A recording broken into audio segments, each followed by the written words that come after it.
Roll Tide! Welcome to Crimson Tide Rewind, live from Baumhower's Victory Grille in Vestavia Hills, presented by the Alabama Department of Public Health, who reminds us, don't wait, vaccinate.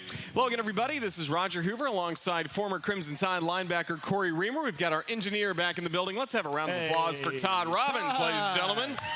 Glad to have him back, baby. We are very glad to have him back. Jerry Kelly producing this back at our Learfield studios. And in case you didn't hear, Auburn lost to Alabama.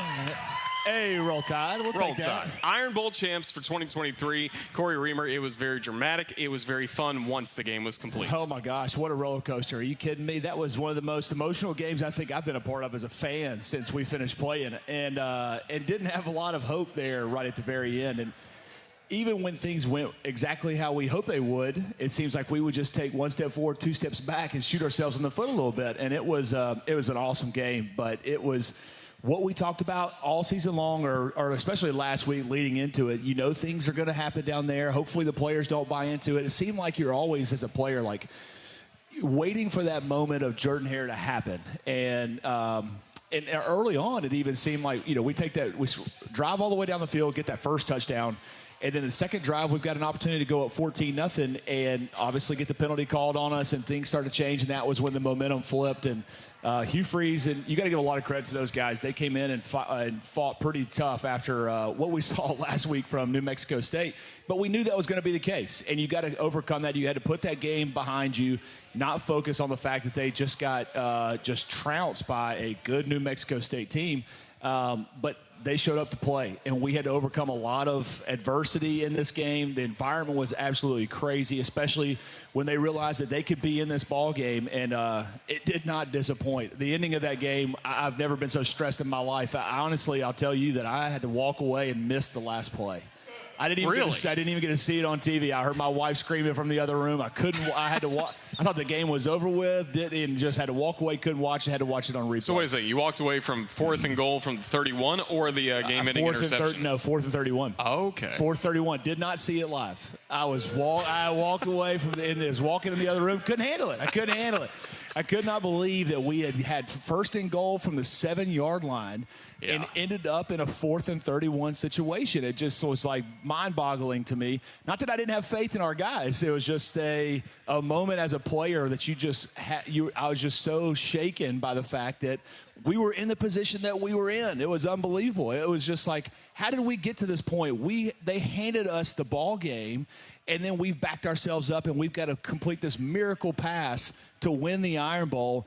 And but it led to one of the most memorable moments that I've ever seen in Iron Bowl history on replay. Obviously for me, but it was absolutely phenomenal game. Excited for these guys. They were able to not only to win this ball game, to keep the hopes alive for what we're playing for this week and beyond, hopefully. And now we got another tough test right in front of us. We're going to talk all about it. We're going to talk more about, of course, 4th and goal from the 31, the game-ending interception, the punt that was fumbled by Auburn, picked up by Alabama. We're going to talk about all of it, and we are going to look ahead to what's coming up this Saturday in the SEC Championship game in Atlanta. And we want you to join us. Give us a call. We will be taking your calls throughout the next hour. Just give us a call on the Yellowhammer Brewing hotline at 877-202-BAMA. That is 877-202-2262. We want you to join us tonight for Crimson Tide Rewind as we come to you live again from Baumhower's Victory Grille here in Vestavia Hills. This is the Crimson Tide Sports Network from Learfield. Here now the give, back up the middle. Roydell runs up the pipe, and he is in for a touchdown. Jaden Roberts threw a pretty block, really nice, and opened up the running lanes for Roydell. Williams, touchdown, Alabama. Eli Gold on the call for Alabama's first, but not the last touchdown of the night at Auburn.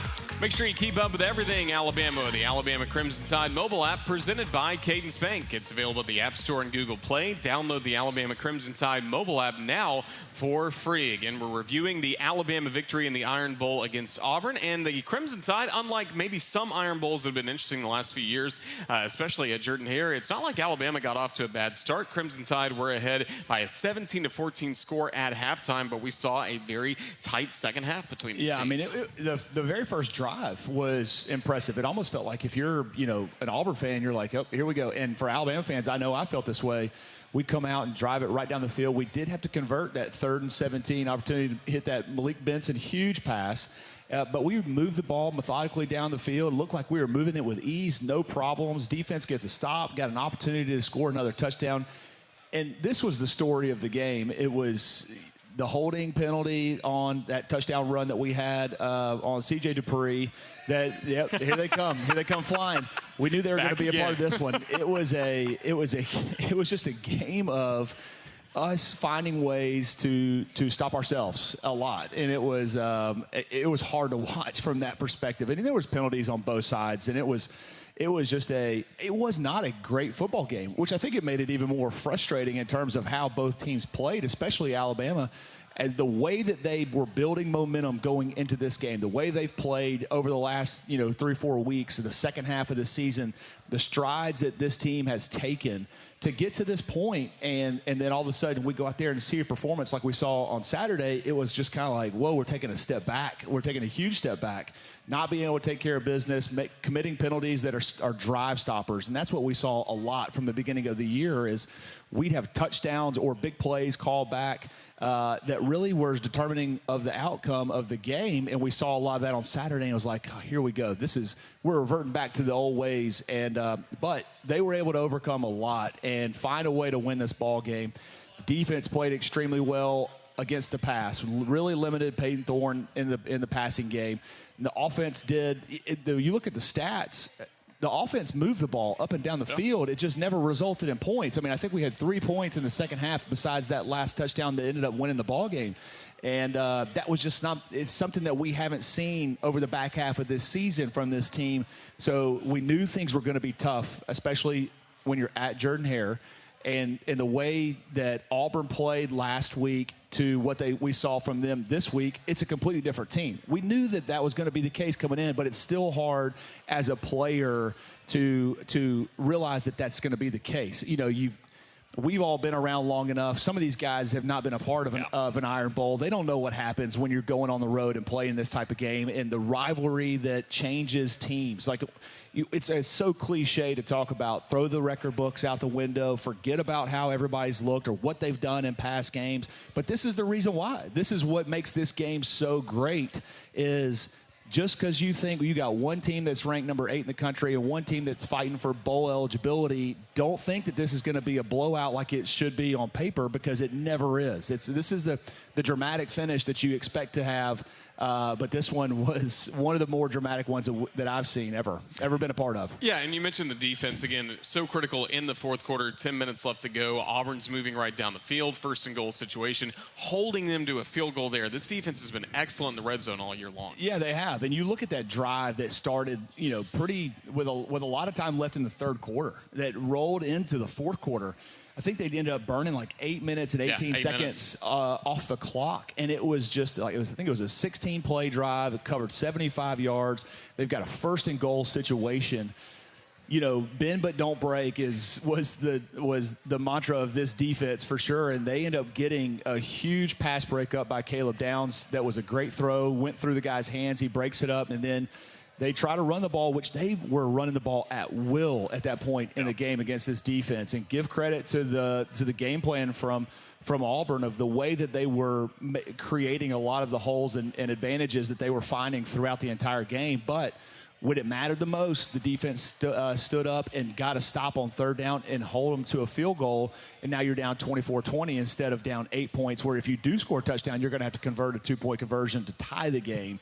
That was a huge stop from this defense. And it was just it wasn't like there were, all game long just moving all over the field. There was a ton of chunk plays, even from Alabama's offense. You just look at how we moved the ball down the field. It wasn't just 5-7 yards a clip. It was 20 yards. I think Jalen Milroe had 200+ yards passing. And of that 200, it came 259 yards passing. And of those 259, 200 of them came on 7 throws out of his, 24 attempts. And so it was just chunk play after chunk play, and Auburn's offense had the same thing going on, and it was it was just like when you thought you had them stopped or they thought they had us stopped, we'd bust open a big play and keep drives going along. But they kept us out of the end zone the entire second half, which is incredible from what we've seen from this offense, especially being a second-half team so much late in this season. So, I mean, it was just it was a roller coaster of emotions. It was a roller coaster of how well we played. I don't think that either team played great on both sides of the ball for an entire 60 minutes. And here we go. It's another Iron Bowl that's going down in the books as one of the most memorable ones. Great win for the Crimson Tide. The Iron Bowl, again, 27-24 is the final score. And make sure coming up this Thursday night, you tune into the SEC Championship Game Preview Show presented by Alpha Insurance here on the Crimson Tide Sports Network. Again, it's coming up at Thursday night, 6:30 p.m. Central. Coach Saban and our crew will break down the game with the Georgia Bulldogs. Coming up on Saturday in Atlanta, that'll be at Baumhower's Victory Grill in Tuscaloosa. Tonight, we're at Baumhower's Victory Grill in Vestavia Hills for our final edition this season of Crimson Tide Rewind. Again, we want to hear your phone calls. Give us a call on the Yellowhammer Brewing Hotline at 877-202-BAMA. This is the Crimson Tide Sports Network from Learfield. Bama down by 4. Here's Milroe, looks long, trying to find a man behind the defense. It's caught, and here goes Jermaine Burton all the way. Touchdown, Alabama. A 68-yard play. That's what you were looking for. Feel like gold in the call of that touchdown pass from Jalen Milroe to Jermaine Burton. Our next question brought to you by Alabama 811 to help prevent injuries, outages, and loss of life. Call 811 or visit al811.com. Before you dig, it is free, it is simple, and it's the law. Of course, it's good to see Jermaine Burton healthy back of the last 2 weeks for the Crimson Tide. He finished the Auburn game 4 catches, 107 yards, and a touchdown. That 68-yard touchdown included. And I think he's going to be fired up to face his former team coming up this Saturday. Yeah, you think he's going to have anything to prove when he goes out there on Saturday in Atlanta, facing his former team. You know, that was a huge response from Jalen Milroe and Jermaine Burton after going down 14-10, and then you find a big play with Jermaine Burton running wide open. I mean, it was just it was a massive play to get us back up 17-14. He's just been that catalyst for this offense all season long, and I know he's got a lot of his after play antics that people were always concerned about, but he's a guy that likes to go out there and compete, and you need that from your wide receiver crew. That's, you know, this has been a wide receiver by committee, which we're not used to. We've seen years past. We've got that one guy that you can always kind of rely on being that go-to guy whenever you need big plays. And Jermaine Burton's kind of been that guy this season. You know, we've spread it around a bunch. We've had a lot of guys that are out there catching a lot of passes, and there's some good players that are out there. Isaiah Bond obviously was a guy that people expected to have a big season going into this year, but it's been Jermaine Burton who's really showed up and made a ton of big plays for this team and this offense throughout the year. And he no different than we saw on Saturday. He got involved in the game plan early, and I expect him to be pretty excited about this game on Saturday against Georgia's former team. And we talked about the touchdown was called back, but we got to see again the skill set of Kendrick Law, just a dynamic playmaker. It's exciting to see what the next few games could be like for him. Yeah, I think this is, you know, from the beginning of the season to where we are today, this has been an evolution of Tommy Rees and what he's trying to do with this offense. Early on, this team looks very different from what we looked like against Texas and South Florida, and they started figuring it out that what we have on the field is what he really needs to be calling plays around, the skill set that we have. And Kendrick Law was one of those guys that we just weren't utilizing in a lot of different ways. He kind of reminds me of like a Deebo Samuel from San Francisco 49ers, played at South Carolina.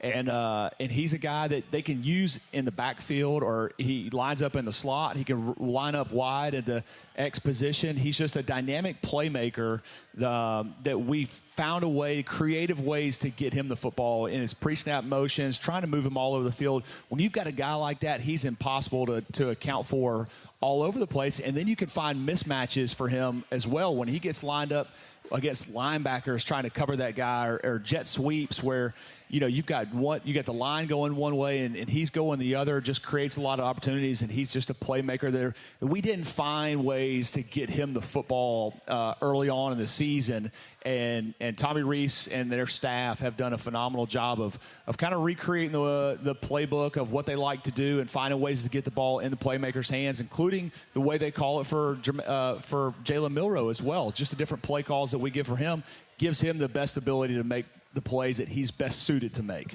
You know, PNC Bank is pleased to be back this season with the PNC Achievers. All throughout the collegiate year, PNC Bank will salute both academic and athletic excellence through its proud partnership with the Crimson Tide. Again, tonight we invite your phone calls to the Yellowhammer Brewing Hotline, 877-202-BAMA. And we will go there now. We'll go to Birmingham, where Mike joins us, one of our favorite callers. Roll Tide, Mike. Yeah, man, I'm still enjoying what happened 48 hours ago. Roll Tide, guys, Roll Tide. And I'll tell you, that was a miraculous come from high wind, miracle on the plains. Miracle on the plains. And I believe that Jalen Milroe will be the surprise guest at the Heisman Award show. I believe he's going to be the Heisman Award candidate, along with Jaden Daniels. Well, it would be great with two SEC quarterbacks going to New York City battling for the Heisman, so that was nice to see. Now we'll beat Georgia down. It's going to be a tight game, but I was going to persevere. They can win this ball game by 7 points. I think they win by 7 points. I go with 7 points. Maybe about 27 to 20, something like that. And I believe you win your conference. You're in the playoffs, national playoffs. Ohio State did not win the Big Ten. Michigan saw that. Ohio State eliminated. Beat Georgia, they eliminated. I don't want no BP and all that. They'll beat Georgia. They've been eliminated. Both Georgia, Ohio State eliminated, put Alabama in the playoffs. There was not enough to get in there. We won all conference games. Texas lost to Oklahoma. Alabama jumps over Texas, get in the playoffs. So at the end of this weekend, we're going to enjoy Alabama winning their 30th SEC title and another trip to the national playoffs. So for title 19. Y'all have a nice week, guys. Roll Tide, Mike. I love that plan, Cory. Yeah, I mean, I do too. If it was just so easy. I do think that he is right. The fact that the SEC championship game is probably going to be a play-in kind of game for the playoffs. I think that, there's a lot of nightmare scenarios, and I'm sure everybody that's out there has read all the different ways that Alabama could be left out, or if Alabama wins that, Georgia's going to be left out. Who's going to be those 4 teams that are going to make it to the playoffs? You hate to be the committee right now who's going to, if all the things play out where you've got conference champions and a lot of one-loss teams that have been in the top 4 for the entire season, how it all shakes out, it's going to be tough for those guys to figure out. But it's like kind of like last year, ended up the season ranked number 5, just left out of the playoff. And if you pay attention to odds makers, Alabama would have been favored against most of the teams that did make it to the playoff, but they don't take that all into consideration. They've said it's head-to-heads matter, conference champions matter, but there's a lot of different ways that this whole thing can shake out where it's going to be interesting to see. Hopefully, the thing is, we got to go take care of business. The only way we're getting in is winning this ball game. So that's the first thing that we've got to go out there and take care of. And the funny thing is what Mike said, talking about Jalen Milroe being in the Heisman conversation at this point. How far has he come from losing that Texas game? And a lot of people were pointing to him like he's not the answer for this season. Take him out. We got some guys behind him. Let's put some other people in and see if they're the answer. We go to South Florida. We're tied 3-3 at the end of the third quarter against South Florida. Jalen Milroe doesn't take a single snap the entire game. We find a way to win that ball game, and then he comes back the next week against Ole Miss, and it's been his job ever since. And the improvement that we've seen from that point of the season until what we saw on Saturday has just been tremendous. You got to give this guy a lot of credit for the resilient mindset that he has to go out there and continue to fight and get better each and every week. But for a guy to win the Heisman who got benched early in the season, didn't even play one of the games, he's been a great, it's been fun to watch for a guy that probably a lot of people doubted early on in the season to where he is now, cementing himself in Iron Bowl lore, never going to be forgotten, making just a miraculous play for us to win that ball game. Things have changed a lot since then. And we love it. We'll continue with more in a moment. This is the Crimson Tide Sports Network from Learfield. To be a part of tonight's Crimson Tide Rewind show, you can also submit questions to us on the Alabama Media Group Twitter line at UA_CTSN. That's again brought to you by AL.com, your source for SEC sports. Cory, let's talk some special teams. Of course, disappointing. Alabama was not able to convert on third down on what we were hoping would be that long game-ending drive to win this game. So James Burnett comes on to punt. He ends up with a high punt that was muffed by Auburn. Crimson Tide recovers. Just you talk about the roller coaster of emotions, and we know you were watching at this point. Just take us through, especially with some special teams experience yourself, everything that had to happen right on that play. Yeah, I mean, the fact of to start off with the decision to punt, because you don't have a lot of time left to go. You got 3 timeouts.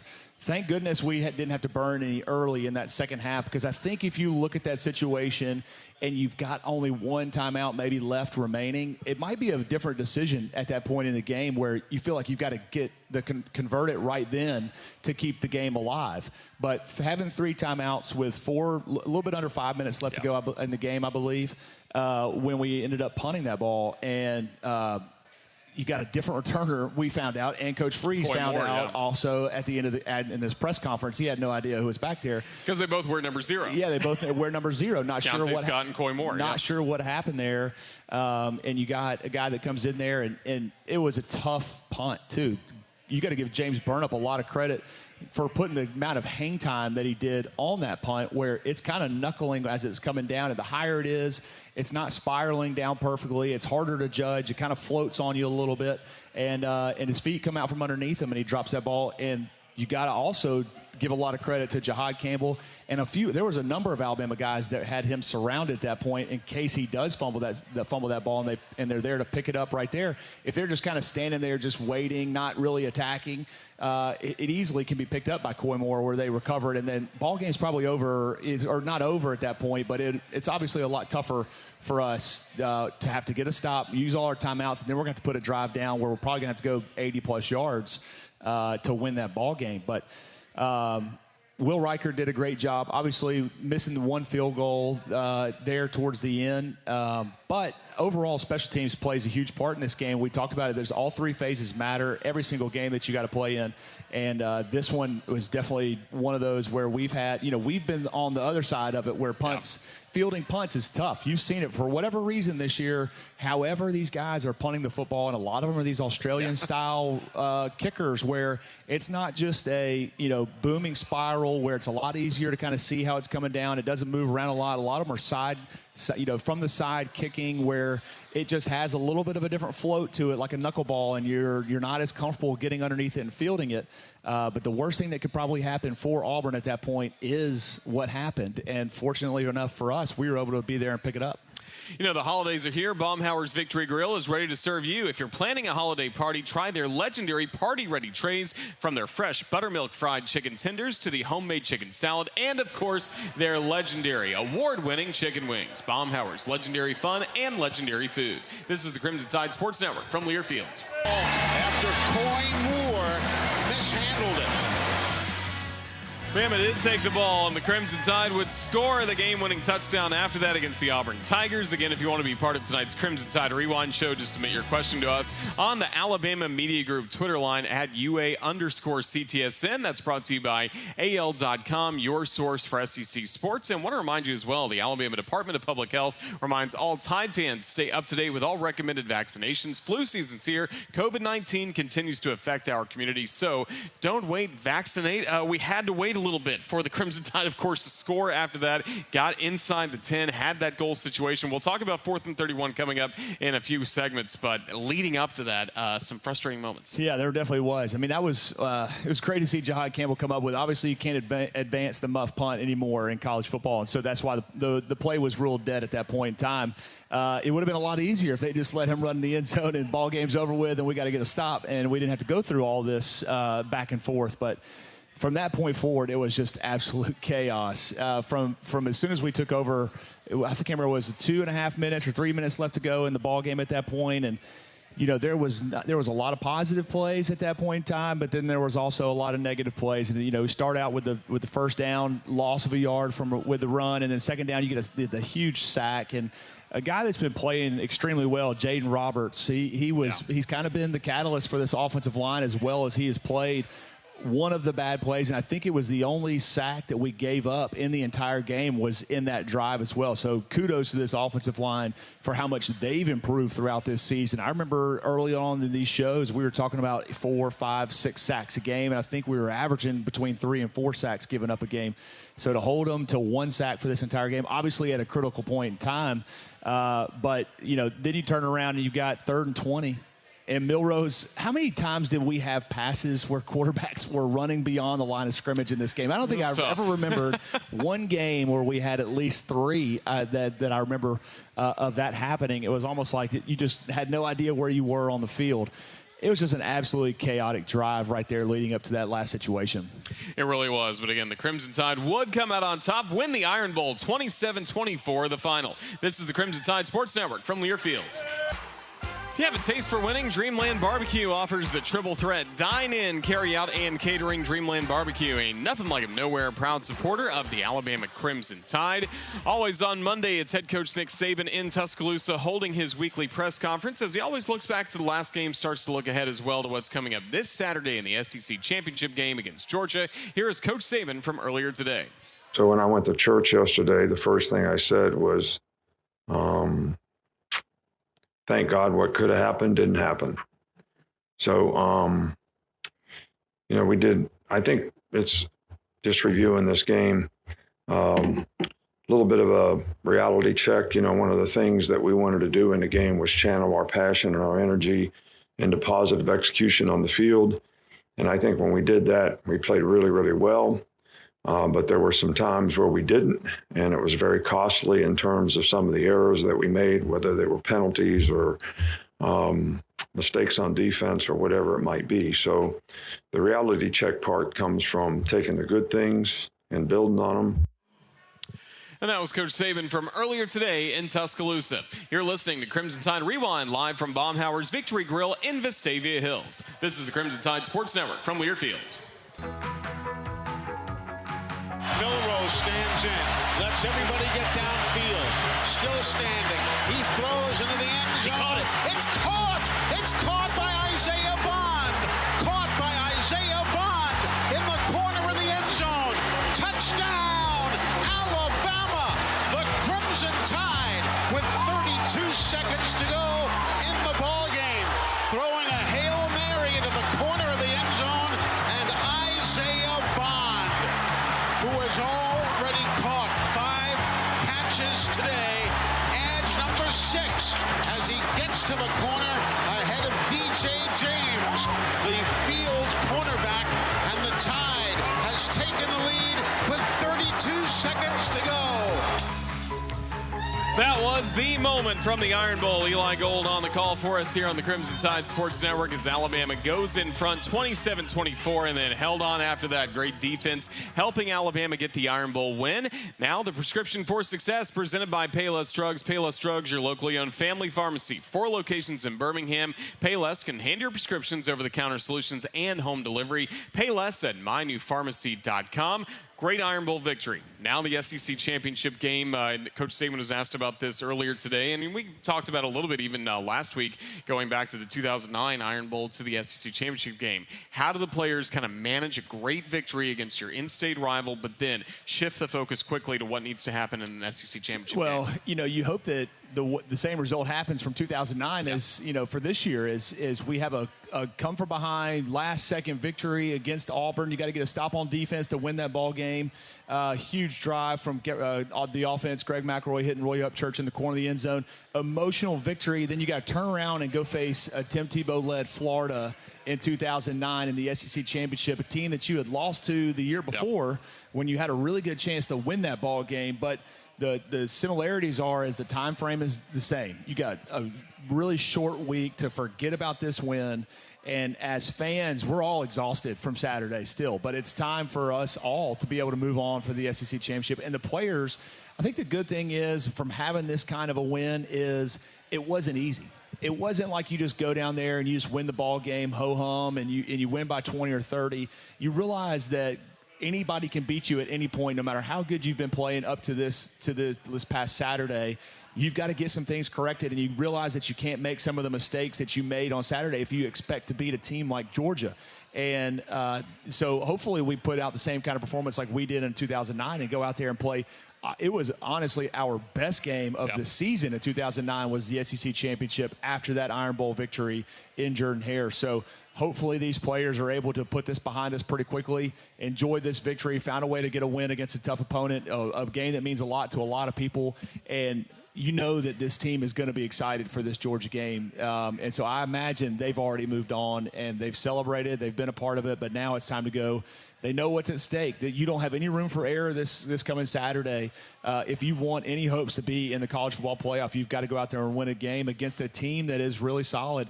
And they're just like us. They've been improving throughout this season. The quarterback has improved. They're getting healthy. We saw this past weekend they struggled a little bit against Georgia Tech, but they were also without Brock Bowers, without Ladd McConkey, and without one of their running backs as well, holding out some of those guys to try to get them healthy. So, you know, it's going to be a tough game. This is going to be one of the best games of the season, and I expect us to show up riding high off this emotional win. But we've got to be focused and dialed in because this is a team that's going to be very tough to beat. Coming up Saturday, it is the SEC Championship game in Atlanta. Alabama against Georgia. More on that when we return, as we'll be with you for this season. One final segment of Crimson Tide Rewind. Again, it's brought to you by the Alabama Department of Public Health. He reminds Bama fans, don't wait, vaccinate. For more information, visit alabamapublichealth.gov/INN. This is the Crimson Tide Sports Network from Learfield. What's on tap next for Bama is brought to you by Yellowhammer Brewing. Hit your stride with a refreshing Yellowhammer beer, now at Bryant-Denny Stadium and stores near you. Well, next up for the Crimson Tide will be the Georgia Bulldogs in the SEC Championship game this Saturday in Atlanta. Our coverage will start at noon Central. The scheduled kickoff at 3 p.m. Central, 4 p.m. Eastern. So, again, we hope you're going to be with us in Atlanta. We need all the crowd support that we can. And, again, this is a stadium where Alabama's played well, especially against Georgia in recent years. Yeah, this is a stadium that we've definitely had a lot of success in. So hopefully we get this kind of support for this team on Saturday. We're going to need it because you know that the Georgia faithful is going to show up. But Alabama does their part. Every time we've played over there, everybody's excited. They show up. It's usually a great atmosphere, and this is going to be a tough test. These are two teams that are very similar in style of play. Obviously, coaches know each other extremely well, but their strengths are similar to our strengths. Their secondary is really good, and this is going to be an interesting test for us because when we expected coming into the season that this was going to be an offense for us that really thrived on running the football, it's really turned into Jalen Milroe's arm that has kept us in a lot of these ball games. Georgia's got one of the best secondaries. I think we've got one of the best secondaries. It's going to be a tough test for them. Carson Beck is a guy that has improved throughout the season. He's got a lot of weapons, and we've seen what their weapon, their tight end Brock Bowers, one of the best in the country. He's had battling some injuries throughout the season, but we saw when they played Auburn early in this year what an impact he makes for this offense and how he's just tough to defend no matter how many guys you put on him. It's going to be a fun matchup, man. This is going to be very intense. I imagine it's going to be very similar to what we saw a few years ago when we were able to get the better of them in Atlanta. Ultimately lost to those guys in the national championship, but hopefully winning the SEC is a must for us this week. We have no options. If we want to play in the playoffs, we've got to win this Saturday. I expect our team to be ready to show up. Speaking of Brock Bowers, who are some of the players that will factor into trying to cover him? Well, I think you saw a lot of them this past weekend. We're playing a lot of nickel defense and Key and Malachi Moore. We saw Caleb Downs moving into the star position for the nickel package and putting a lot more of the coverage responsibilities on him instead of being that middle of the field guy, and he played extremely well. But you look at a guy like Brock Bowers, when you've got that kind of a mismatch, he's a 6'5" guy. Caleb Downs is probably 6 foot, 6'1". That's a mismatch. If they see that kind of thing happen, I imagine Key is going to be a guy that we're going to ask to cover a Brock Bowers. Even though he's a safety, you'd rather have – you don't want a linebacker having to run up and down the field with him because he's just more of a wide receiver than he is a tight end. Yeah. He's got speed and he runs great routes. You need a guy that can cover in space but is big enough to stay with him and be able to go up there and battle some, throw up balls whenever those opportunities comes because they'll throw it up to him. Carson Beck, it's a release valve for him. If he just knows Brock Bowers is down there, he's going to throw it up to him, give him a 50-50 ball, probably good odds of Brock Bowers coming down with it. You need a guy that's 6'3", 6'4", and Jalen Key's that guy that's really going to be effective and hopefully being able to cover him, because it's going to be tough. No matter what you put on, they're going to make plays. You got to expect this guy to make plays. He's one of the best in the country for a reason, so he's going to make some plays. You just got to, like we did this past weekend when we allowed big plays to happen, chase them from behind, get them on the ground, live to fight another play, force them to a field goal situation if you can keep them out of the end zone, or a punt situation. So that's going to be the key for us. Can't believe it, but it's time to say goodbye to Crimson Tide Rewind for this 2023 season. We have loved bringing you this show each and every Monday night here at Baumhower's in Vestavia Hills. Really special thanks to the Highlighter crew, all Alabama fans that have made their way really each and every week. The atmosphere that we've had here for the show, we've certainly loved. We will have the basketball edition of Hey Coach starting in 2 weeks in Tuscaloosa on Monday nights from 6 to 7 as well, so we'd love to see you again there as well. But Cory, this has been a lot of fun talking Tide football with you each and every night. Again, the Crimson Tide football season is not done, but it is sad tonight is our last edition of the show this week. It's hard to believe it's already been 12 weeks and this is our last one of the season, but I've really enjoyed it. Thanks for everybody who's been coming out every single week. Appreciate you guys making it a lot of fun for us. Absolutely. If you missed any portion of tonight's show, you can always catch it on demand on our Alabama Insider podcast. Download and subscribe wherever you receive your podcasts. Again, that is going to do it for Crimson Tide Rewind, presented by the Alabama Department of Public Health, as we've been coming to you live from Baumhower's Victory Grille in Vestavia Hills. Special thank you to Jerry Kelly back at our Learfield studios. We need a round of applause for our engineer Todd Robbins, who's come down to Tuscaloosa each and every week to produce this show. We really thank him for his great work. Let's hear it for Cory Reamer as well. One-of-a-kind insights. He'll be with me pre- and post-game all throughout the postseason as well. But for all of us with the Crimson Tide Sports Network, this is Roger Hoover saying, again, thank you for listening. Roll Tide. Let's win the SEC championship. Let's go to the playoffs. Roll Tide, everyone.